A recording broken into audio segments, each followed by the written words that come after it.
एक बात मुझे आपको नोट करवानी है, मुझे आपको बताना है कि आज की बात जो आप 9 बजे से देखते हैं इसका टाइम बदलेगा और 15 जून से ये शो आप देख सकेंगे 8:30 बजे से।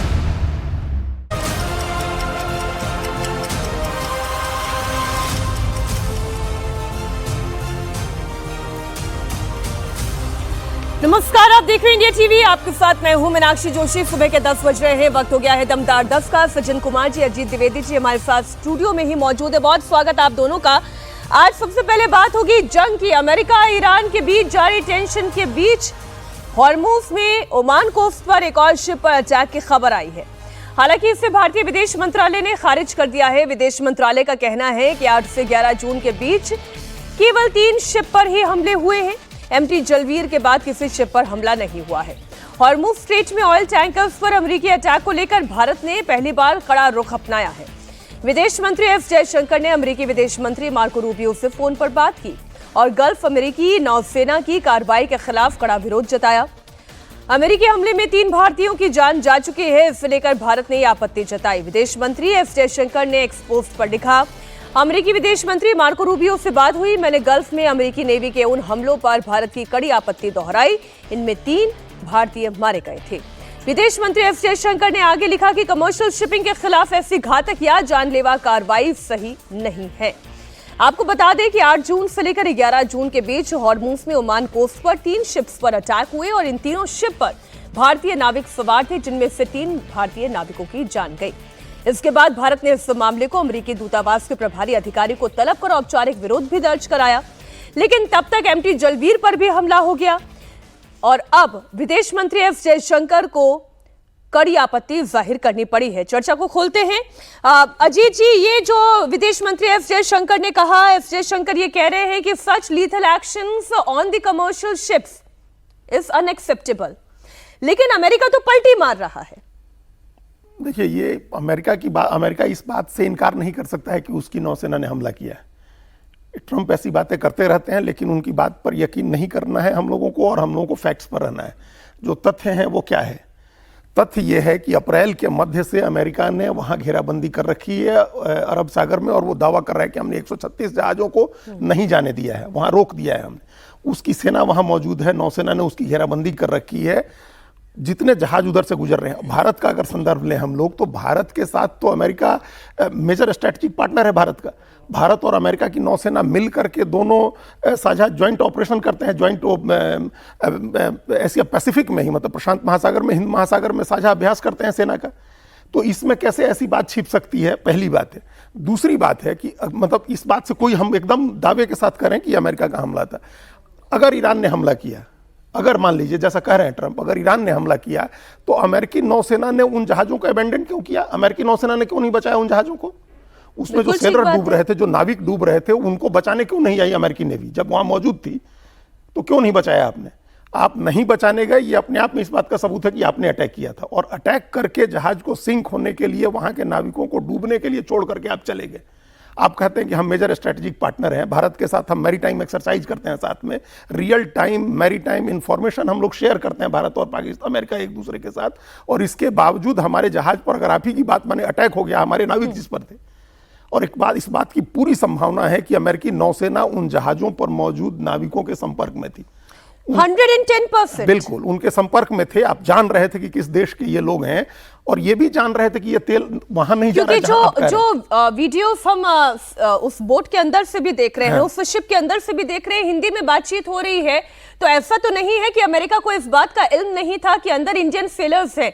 लेकिन अमेरिकी राष्ट्रपति ट्रंप ने बयान दिया, और इस बयान में उन्होंने स्ट्रेट ऑफ हॉर्मुज में ईरान में इंडियन शिप्स पर ड्रोन से अटैक करने की बात कही। उन्होंने कहा कि ये हमला अमेरिका ने नहीं, ये ईरान ने किया है, जबकि अमेरिकी फौज ये पहले ही कह चुकी है कि अटैक अमेरिकी नेवी ने किया है। अमेरिकी फौज ने कहा था कि निर्देशों का पालन नहीं करने की वजह से अटैक किया गया।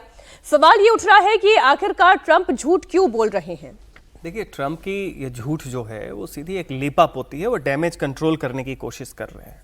सीधी सी बात है कि आप जो भी सी लेन्स हैं, सी ट्रैफिक है, सी रूट्स हैं, उसकी एक इंटरनेशनल लॉ है, और वहाँ पे कोई भी ब्लॉकेड जो है यूनाइटेड नेशंस के द्वारा ही सैंक्शन हो सकता है। कोई एक देश अगर करने की कोशिश करता है वो इलीगल है। अब ईरान के तरफ से रोका नहीं जा रहा है। अमेरिका और वहां पे जो हमारे भी नेवल क्रू जो भी जहाज पे जो क्रू थे मेंबर इंडियन जो बचे, उन्होंने क्लियरली कहा कि अमेरिका की तरफ से उन्हें वार्निंग आई कि आप रूट्स को आप वायलेट कर रहे हैं, आप नहीं जा सकते हैं, और उसके बाद इंजन पे फायर किया गया और उसमें 3 लोगों की मौत हुई, 2 और जगह भी 2 और जहाजों पे हुआ।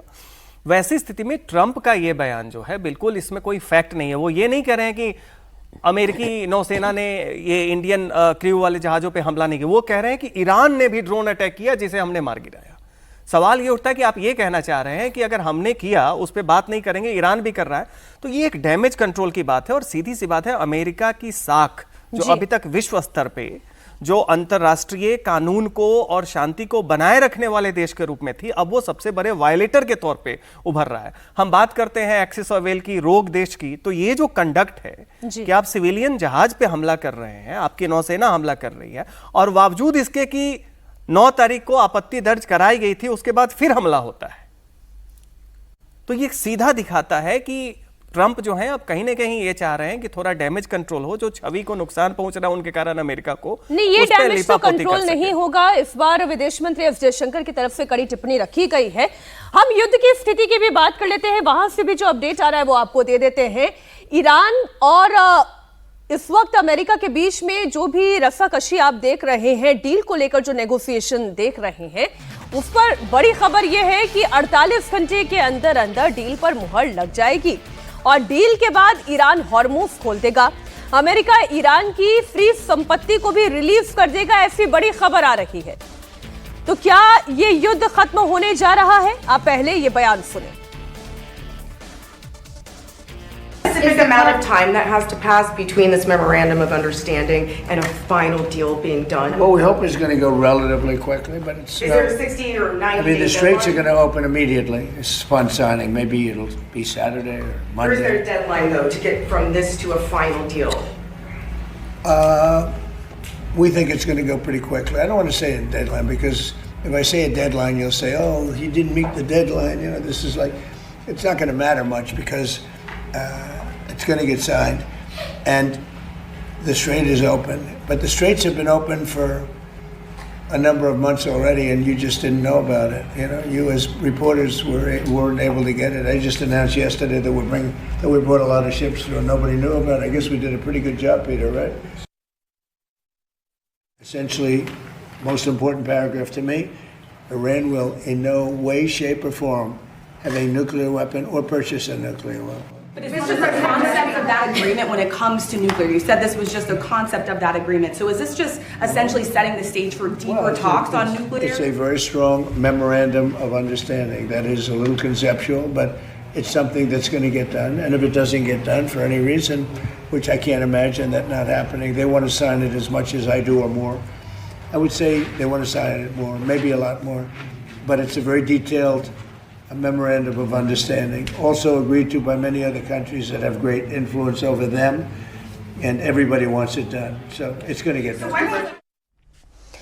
ये जब डोनाल्ड ट्रंप ये बात कह रहे हैं कि 48 घंटे के अंदर अंदर डील डन हो जाएगी, इसी बीच ईरान के जो एक और लीडर हैं और ये स्पिरिचुअल लीडर है अहमद खतानी, उन्होंने बयान दिया नेतन्याहू को और डोनाल्ड ट्रंप को will hit with a hard slap if they took against any action portraying the confrontation as a battle between faith and disbelief.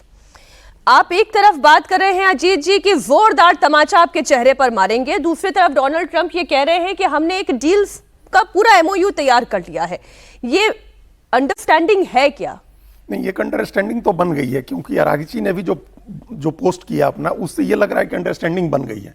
लेकिन दोनों तरफ से ये पोजिशनिंग होगी, दोनों तरफ में कोई पक्ष ये नहीं कहेगा कि हम पीछे हट के समझौता कर रहे हैं। ईरान की तरफ से कहा जाएगा कि हमने हरा दिया, अमेरिका ने ट्रंप के बयान में न्यूक्लियर एनरिचमेंट को लेकर कोई बयान नहीं था। 3 बातें हैं जिन पर सहमति नहीं है। ये समझौता जो होगा, जिस पर दस्तखत होगा, ये 60 दिन का युद्ध विराम होगा, और इस 60 दिन के युद्ध विराम के बावजूद 3 चीजें बची रहेंगी जिन चीजों पर लंबे समय में बातचीत होगी।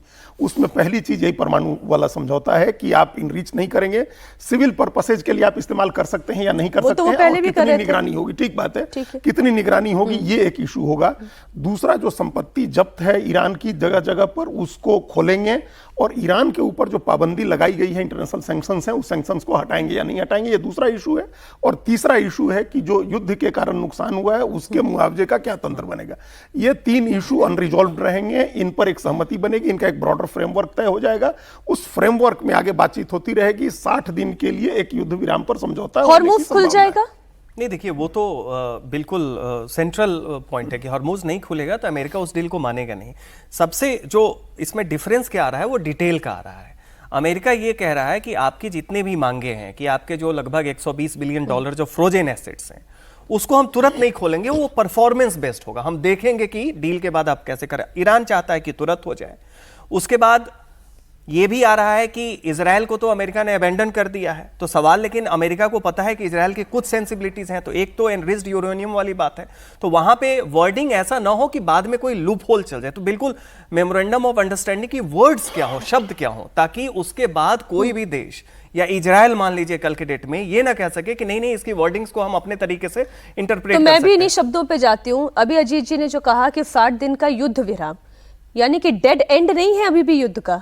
नहीं, बिल्कुल नहीं है। अभी तो डेस्परेशन है यूएस की, ईरान भी चाह रहा है, क्योंकि देखिए अभी वहां पे इस बार मॉनसून का फेलियर के कारण तेहरान में जो पानी की कमी है, और जो अमेरिका अभी लेटेस्ट वो जो प्रेशराइज करने की जो टैक्टिक्स है, वाटर मैनेजमेंट फैसिलिटीज पे अटैक हो रहा है। तो ये देखिए जितना भी हमले हो रहे हैं ट्रंप वगैरह के, वो सब क्या है कि डील के लिए ईरान जो अभी तक बेअदबी कर रहा है उसको प्रेशराइज करो। वैसी स्थिति में ईरान भी चाहता है, लेकिन सवाल वही है कि कोई भी देश किसी भी ऐसे सूरत में नहीं करेगा जिसमें बाद में ये कहे कि हम जीत गए या हम हार गए, और दूसरा उसको लेके इजराइल को कहीं भी कोई लूपहोल मिल सके करने का। तो हम ये कह सकते हैं कि ईरान और अमेरिका इजराइल के बीच में चल रहा है ये युद्ध अभी डेड एंड पे भले ही ना आ रहा हो, लेकिन एक ऐसी अंडरस्टैंडिंग दोनों देशों के बीच में तैयार हो रही है जहां पर इस संघर्ष विराम की स्थिति हम देखने वाले हैं बहुत जल्द।